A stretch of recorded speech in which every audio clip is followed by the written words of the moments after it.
Hey guys, my name is Stephen Lowe, and I am the author of Overcoming Gravity, this book right here. And today we'll be going through the fundamental knowledge base, the last part, and this is going to be chapter 6 on populational considerations. And so, in this video, basically, we're going to go through different populations and how an exercise routine might be needed to be modified based on the type of population you're in, or if you're a coach, the type of population you're coaching. And these are mainly your sedentary versus active, your young versus old, your sports specific versus recreational training, and your uninjured versus injured. So let's look at these different populations. So, the sedentary versus active is a very common population, and these are divided into a lot of different categories that I like to do, especially if I'm working with athletes. So, sedentary can be divided into pure sedentary, and then your previously athletic sedentary, and then your active can be divided into your non-weightlifting active, your weightlifting active, body weight active, and body weight prepared. So let's start off with the purely sedentary. With the purely sedentary, basically, you need to start slowly to prevent potential overuse injuries from developing. They often have potentially poor movement control and body awareness, and they often need to drill correct technique and use higher rep ranges. So if they're beginning a routine, I like to start with only like 1 to 2 sets of exercises, especially with those who have potential injuries or injury considerations.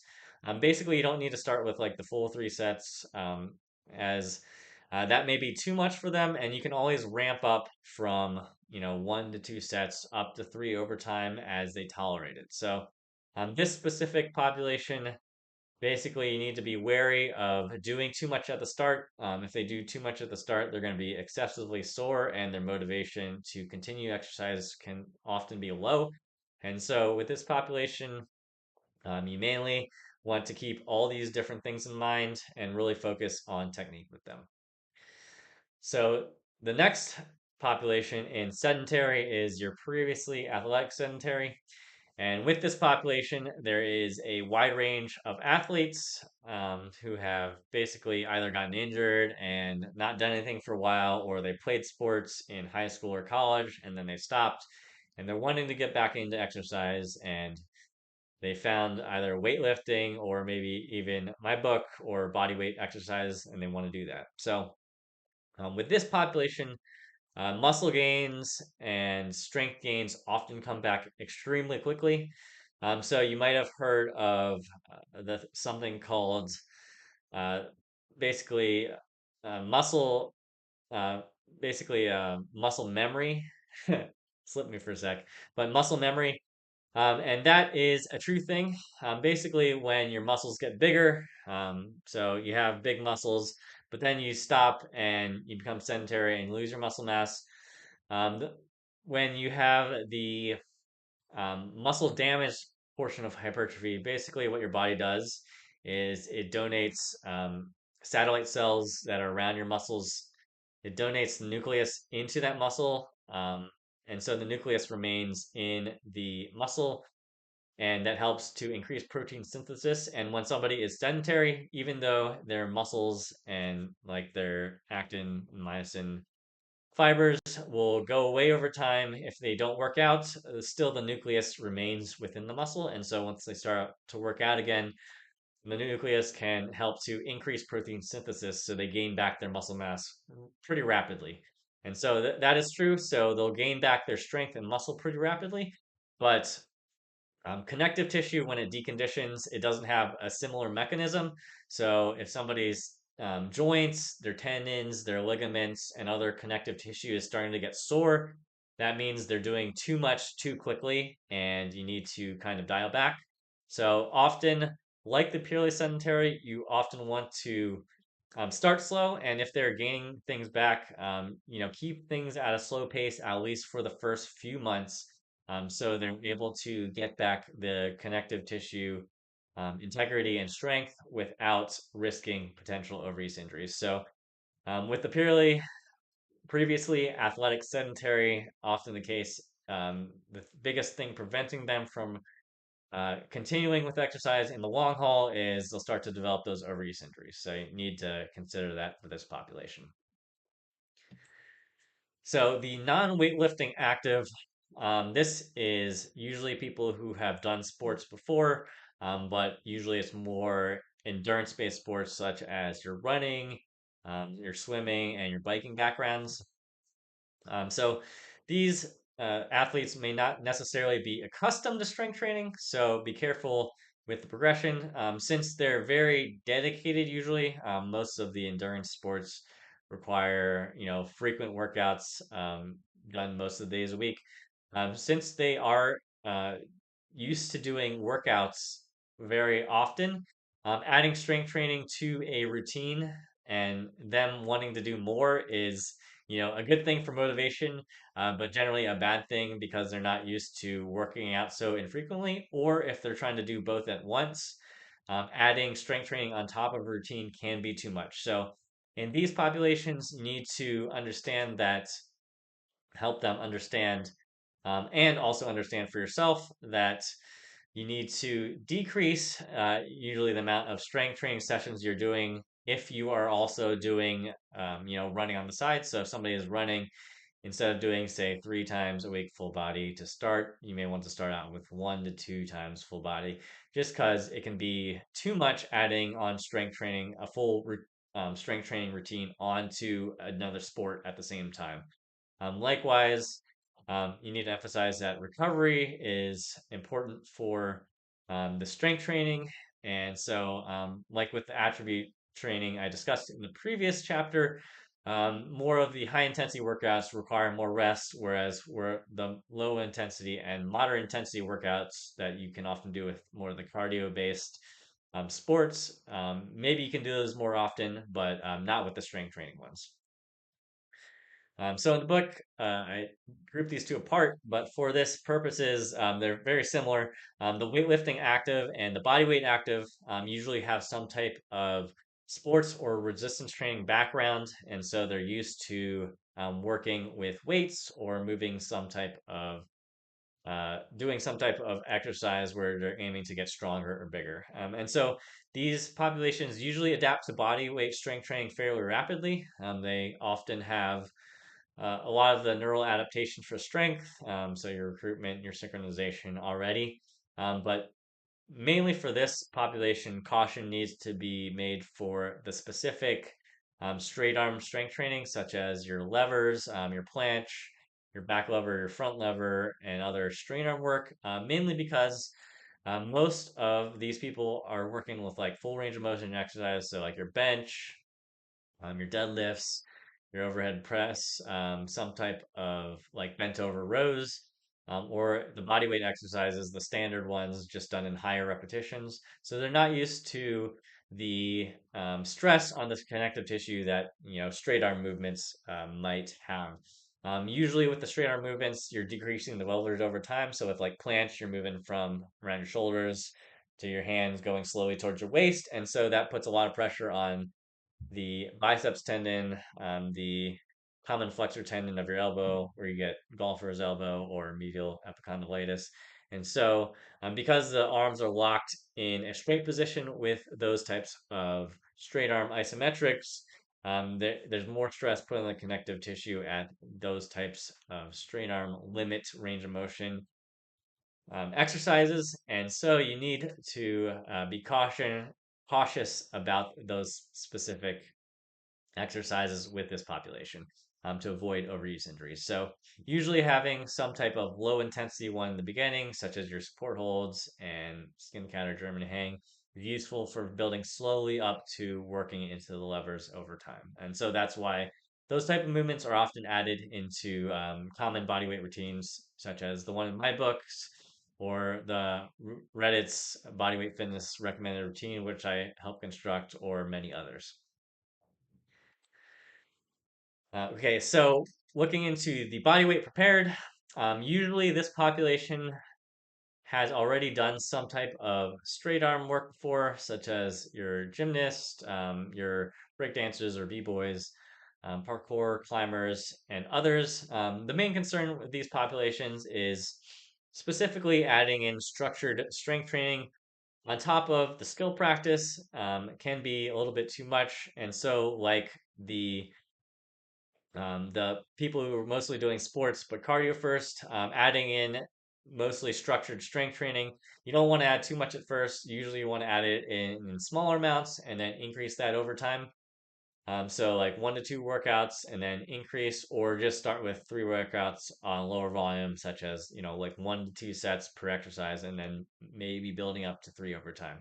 And so, especially with the skill work combined, you usually have a lot of stress on the joints and the muscles, especially with the skill work in things like gymnastics or breakdancing or climbing. And so, adding in the strength training on top of that, you just need to be wary about adding in too much, as the strength training is one thing, but then the skill training can also be adding some volume on top of the joints and connective tissue as well. So that's the main thing in avoiding overuse injuries for that population.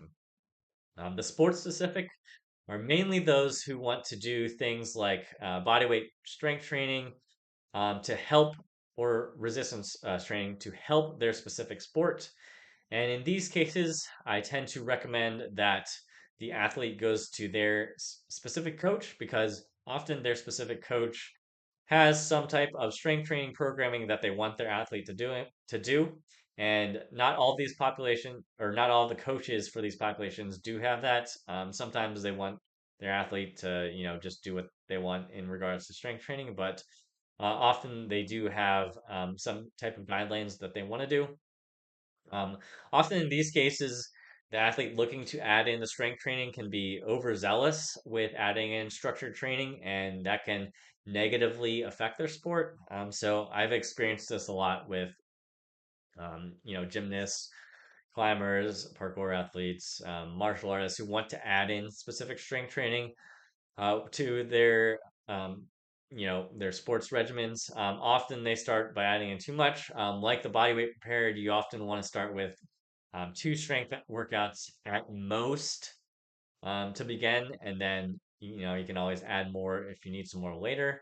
But if you start with three or more, usually some people are on the fringe of getting overuse just because their sport requires 3, 4, 5 days of practice, and then they're adding in a whole strength routine on top of that. So you need to be wary of that with this sport specific population.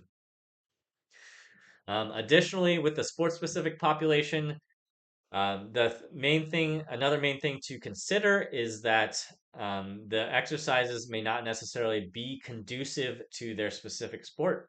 And so if somebody wants to, work on, say, planche for their martial arts, um, doing planche is obviously going to detract from recovery for their sport. And so doing too many strength exercises, focusing on, your body weight goals might impair your sport specific goals. So these things need to be considered in respect to balancing them. More recreational athletes don't have this issue. If your main goal is your sport, mainly the exercises that you should be training for strength should be aimed at building attributes to succeed at your sport. So not necessarily like other goals that you want to do, and maybe unless you have an off season or you have time where you can do that. But in most cases, avoiding specific exercises that are accumulating enough fatigue that it detracts from your strength training or sports training is a good idea.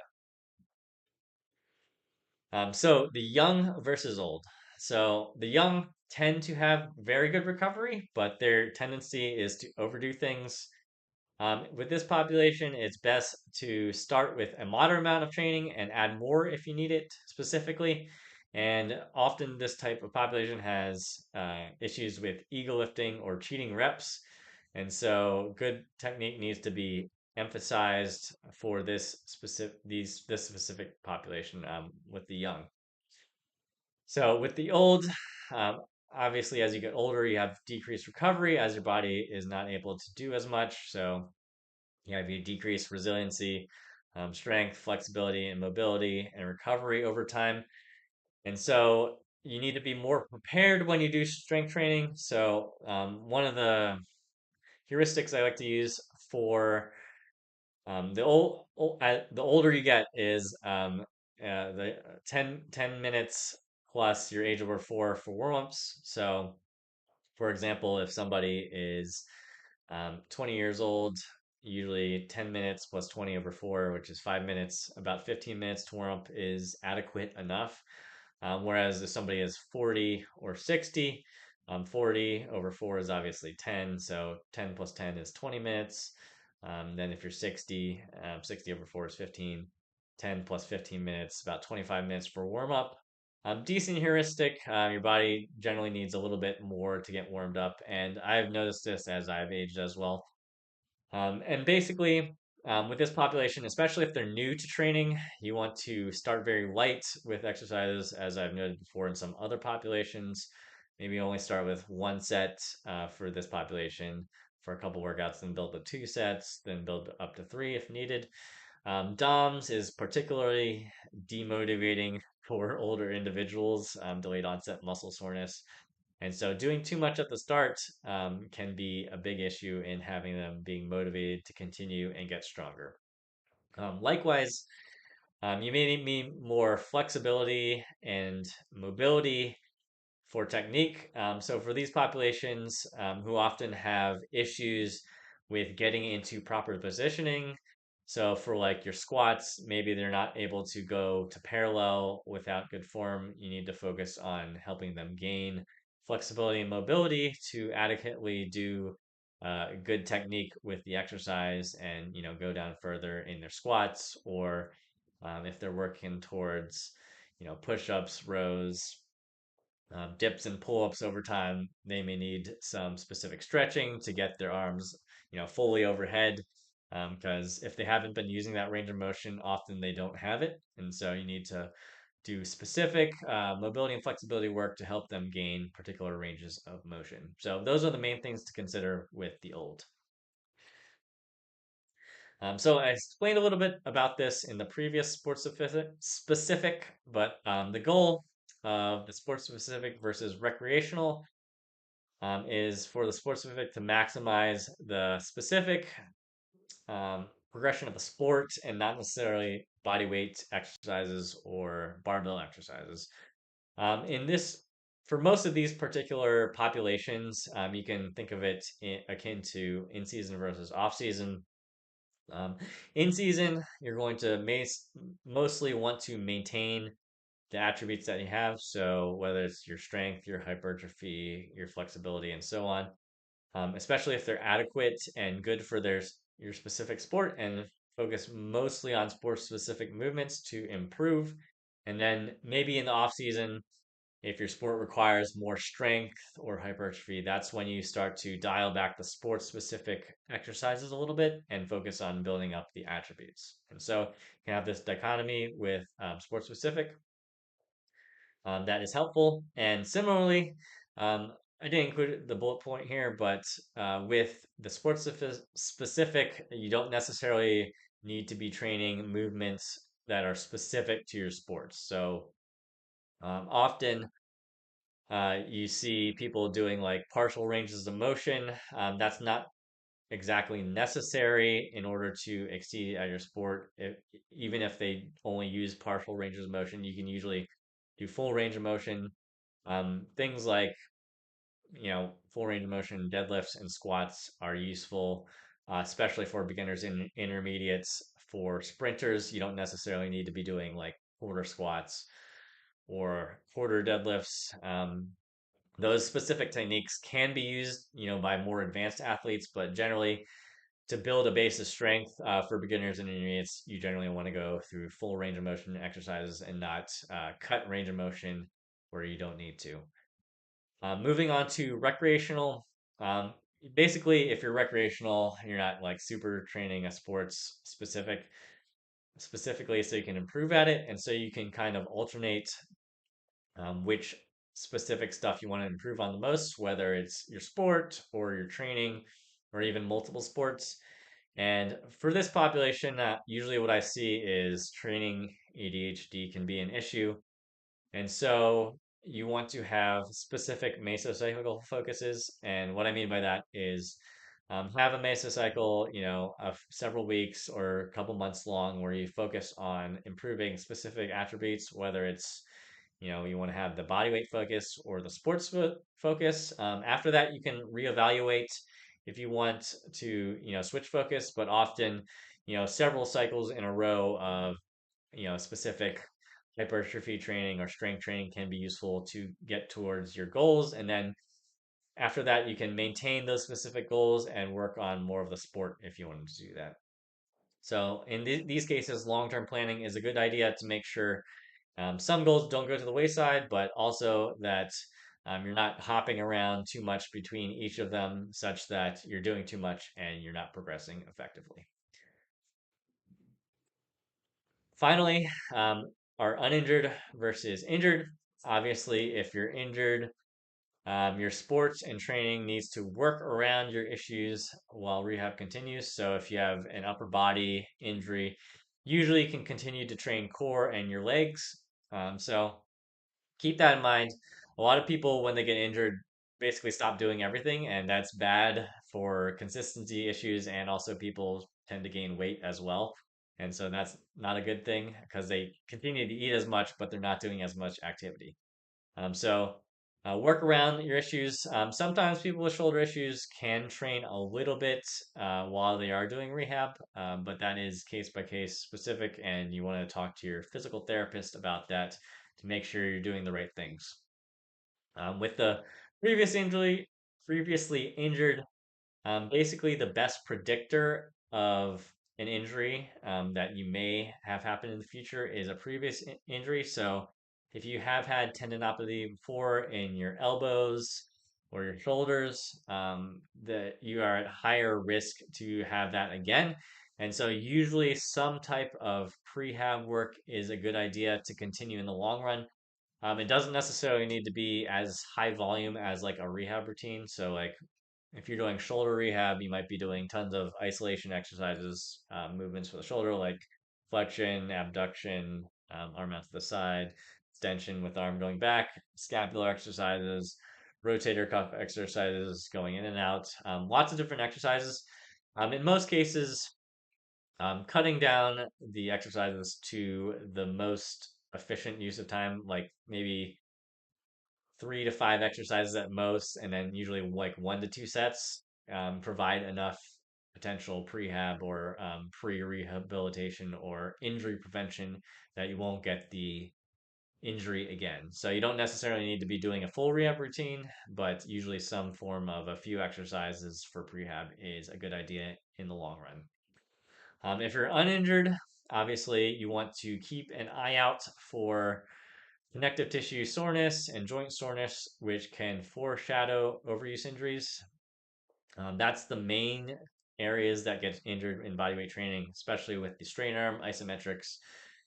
Regular deloads can help dispel overuse. And so, like, if you're training for several weeks or months and you want to take a week here and there of lower volume or even just complete rest to allow your body to recover, and that also allows not just your nervous system and muscles to recover, but also your joints to recover.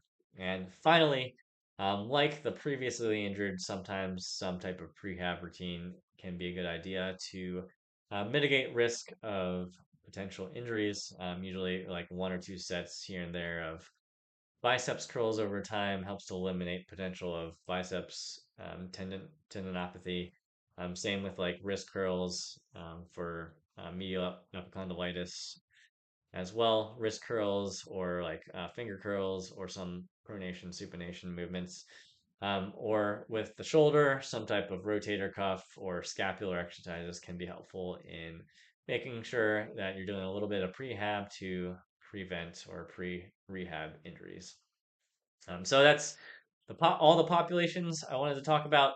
Hopefully, you learned something. And if you are in one of these particular populations, you can modify your routine to start with less or be wary of potential injury concerns.